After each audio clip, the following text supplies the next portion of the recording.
This is breaking news coming from Niger. There was explosion in Niger. There was explosion and gunfires in Niger.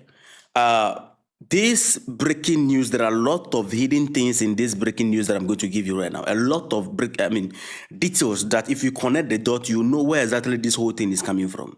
Now, late on the night of Wednesday to Thursday, that's between January 28th to January 29th, 2026, I'm talking about just now. Heavy gunfires and loud explosions were heard in Niamey, the capital city of Niger. And this thing happened close to the international airport, 28th, 29th, in the middle of that night. Now, the authorities and security said that the situation was brought back under control by the morning, because when the whole thing started, they came in and then supported and whatever they have to do to put the situation under control. So there was no alarming and panic and lasting disruption in the city. But I know that's how some of the media houses are going to put it out there. We are waiting for BBC and co. When they put it out there, go read and see. Yeah, make it look like, hey, the nation is crashing. Yes. When the thing happened, the security forces were around, so they show up in force around the airport after the incident. So the roads coming in and going around the airport they start monitoring, and a lot of arrests were made, in the process, so that they can carry out investigation.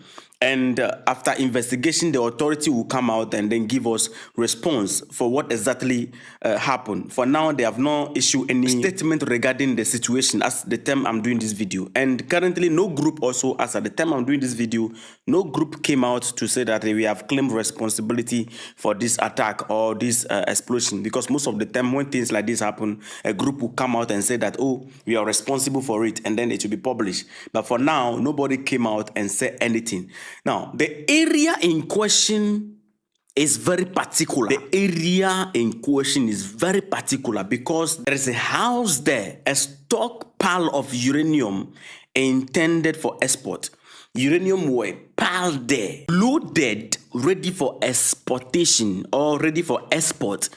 And then the whole thing happened there, close to the house. And this thing is happening at the heart of the dispute between the state of Niger and French group Orano. Currently, there is a big problem between Orano and Niger. Orano is a French state-owned nuclear company that has been mining uranium in Niger for decades.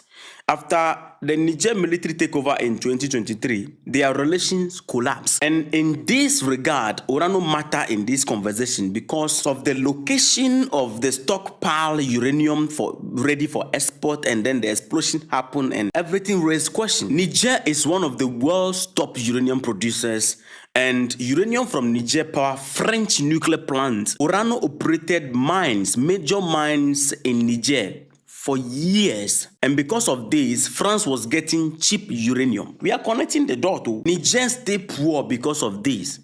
And this has caused long-term anger between the Nigerian people and the French state, together with the French companies in the country. That is the reason why when the coup d'etat happened or the military takeover happened, immediately the people protested at the French embassy against the French. The problem between the two, Niger and Orano, was revenue and exploitation dispute. The authority of Niger say Orano made huge profit out of the uranium, while Niger received very little benefit out of it.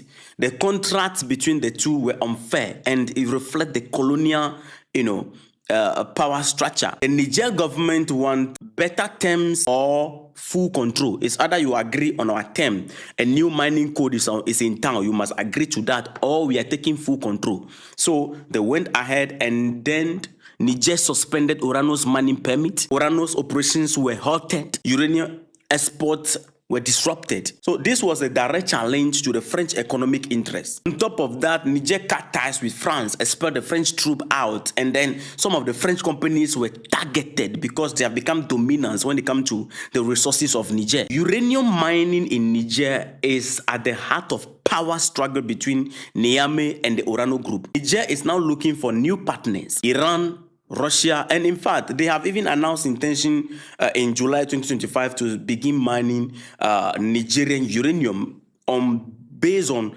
proper terms according to mining code of Niger. They will not disrupt it. They will go according to the mining code of Niger, which the French rejected and they want something that will benefit them, these people, they are cool with it. Niger also announced plans to enter the international market and then sell their uranium in the international market. So uranium were stock ready for export, and then explosion begin to happen around the vicinity or the area close to the house where the uranium were loaded to be exported.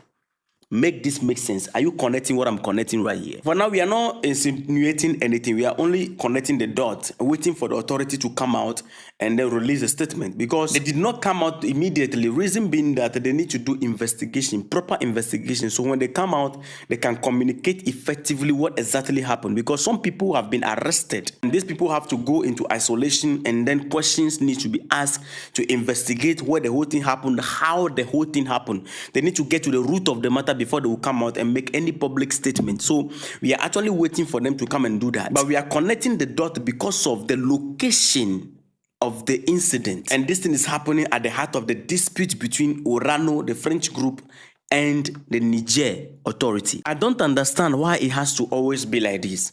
That when Africans decide that, look, our resources, we are taking control, then banter will begin to happen. Some people will become restless. They will be finding ways and means to disrupt progress and then do things to damage the country. Some people own resources. It is resources that does not belong to you. Because this cannot just happen if it is not about the resources. Because the insecurity in Niger, Mali, and Burkina Faso, the reason behind this is obvious. Resource control, resources. The moment you decide to take over and then have full control of your resources, then you have a problem. And meanwhile, Niger was not, when you look at the whole thing, Niger put two things on board. This resource banter between Orano and Niger and France and Niger, when they took over fresh, the government of Niger did not just come out and say, hey, we are suspending your permit and all that, and then we are, no. They put two things on board. The agreement that you have signed, they are unfair. Now, two things is going to be happening. It's either you agree to the new terms and regulation that we put out, which is going to be a new mining code, which will give us a lot of benefit also because the thing belongs to us, because the royalties and the benefit we are getting is not making any sense in any way. So we are restructuring it so that it will be fair deal, or we take over control completely. So this is fair. They still want to treat the whole thing like how they were treating it under the previous government. Because under the previous government, France was having very cheap when it comes to buying uranium from Niger. France was having it very cheap and making a lot of benefit. And the people on the ground who are the owners of the resources, they rather are suffering. They rather are not benefiting. You see, that is what the president of Ghana also is doing in terms of the gold, which is the reason why I always tell you that, watch out. Because this gold control that the government of Ghana wants to start doing right now is something that every citizen of this country, we need to back the government up. Not to support a political party, but to back the government so that they can succeed in making sure that we have economic independence and then dominance over our own resources. If we lose God, we'll be here and then we'll be manipulated from outside and stand against the government just because they want to give us economic freedom and then control over our own resources. That's why when it comes to the issue of the gold board, I'm very particular and critical about it. Because it has always been the case when you want to control your resources, be ready for banter. It's just so simple as that. So this is what happened in Niger, and I believe that the authority, since arrest has happened, will get to the bottom of this. Assuming nobody has been arrested, then it becomes critical. But people have been arrested, suspects have been arrested. So through this suspect, the channel will be exposed. Just like Burkina Faso recently, when there was attempted coup d'etat, people that were arrested, they came to on live TV. The leaders say, okay, you will come to live TV and then launch your own account. And all of them confess, one after the other, on live television. And they have been able to trace the whole thing to the level where they get to the main man, Paul Henry Damiba, that's his name, Paul Henry Damiba. They got directly to the main man. And then the main man was extradited from Togo to Burkina Faso, pending further investigation. These are some of the reasons why the security of Africa, we need not to be taking it for granted.